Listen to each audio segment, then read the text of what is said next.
Dvigatelga suqib olamiz. Dvigatelga suqamiz. Mana birinchi ключаторni bossak, inkubator ishlaydi. Mana. Bu aylantirishni boshlaydi. Aylantirishni boshlaganda mana bu joyga e'tibor beramiz. Mana spokойно sekin aylantirib olib keladi. Mana bu yerga tiralganda inkubatorni o'chiramizda, bunisiga tegmaymiz. Birinchi ключаторni o'chirib turib, qaytarib yoqamiz. Yoqsak, mana timer hozir boshlaydi aylantirib.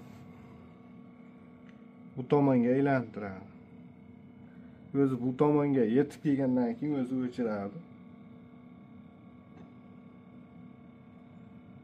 Mana shu holatda buni spokойно aylantiradi. Bu joylar, bu tomonlari tuxumga ziyon yetkazmaydi. Mana shu holatda olib kelib o'chirdi. O'chirgandan keyin mana bu 120 minut sanab turib, u tomonga aylantiradi. Yana 120 minut sanab bu tomonga aylantiradi. Xuddi mana shunday uстановка qilib qo'yiladi. Bu issiqlik 3708 mana 30 bu qizili mana 3708 ko'rsatib turganga e'tiborsa mana 15 turibdi. Bu hozirgi gradus-a? Ha, hozir 15 gradus. 3708 ga olib chiqib turib, bu svetni o'chiradi.